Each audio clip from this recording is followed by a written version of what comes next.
ya uzalishaji wa habari, jengo la matibabu, basi la hadhi Iliza la mwaka 2025 lakini itosha kusema ni uwekezaji wa kimkakati uliokuja kwa muda sahihi.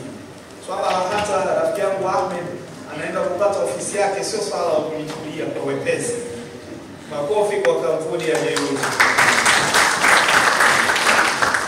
Serikali kama wadau wakubwa wa soka tumefurahia mafanikio yenu na tutaendelea kuwa walezi wa vilabu vya soka ili kuhakikisha uwekezaji wowote unazingatia thamani ya vilabu vyetu na mchango wake katika soka la Tanzania, Afrika Mashariki, Kati na Afrika kwa ujumla. Ndugu zangu, hayo ndio nilipanga kuyasema siku ya leo, lakini huu ni wakati mzuri. Wakati mzuri, klabu ya Simba imefika hatua ya nusu fainali ya kombe la shirikisho na utaumwa nikitoka hapo ndio kusema lolote. Kwanza hongereni sana kwa kuheshimisha. Lakini kama ambavyo Mheshimiwa Waziri Mkuu alisema jana, slogan imehama kutoka hii tunavuka, na sasa slogan ni hatuishii hapa. Naamini uwezo wa timu ni mkubwa, lakini maarifa ya uongozi ambayo mnayo ya kuhakikisha tunashinda mechi ya finali na mchezo ya nusu finali na mchezo wa Mungu asikie.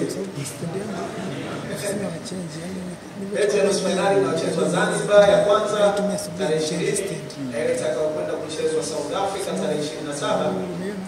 Tunavuka na tunaingia finali na hatimaye kuchukua kombe hili. Naamini mnafahamu uzito wa jambo lililoko mikononi kwetu. Hili ni jambo la kitaifa, hili ni jambo la nchi.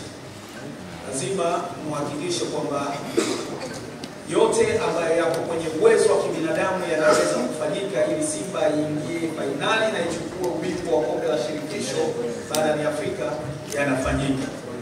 Sisi kama serikali, kama ambavyo tumekuwa tukiwaunga mkono kwenye nyakati zote ambazo mnaiwakilisha nchi, kwenye nyakati zote ambazo mna mahitaji ya moja kwa moja, hatutawaacha hata kwenye hili.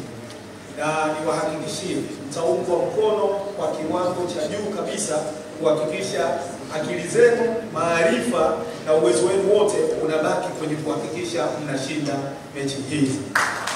Niwatie moyo. Sisi tumeangalia mpira na tumeona na tumekuwa tukifuatilia mpaka hizo timu ambazo zimeingia nusu finali ya kombe la shirikisho. Hili kombe linachukulika kusema kweli. Hili jambo linaongeleka. Ama sio jamani? Kwa hivyo mimi niwatie moyo na niwatakie kila laheri. Tuko nyuma yenu na tutaandamana kwenye safari nyingi kati ya hizi zilizobaki kuhakikisha mnapata joto la serikali na kuhakikisha mnashinda ubingwa huu wa shirikisho la soka barani Afrika. Asanteni sana, Mungu awabariki. Simba hatuishii hapa. Mungu awabariki sana. Gavoo Media, pamoja hatua kwa hatua.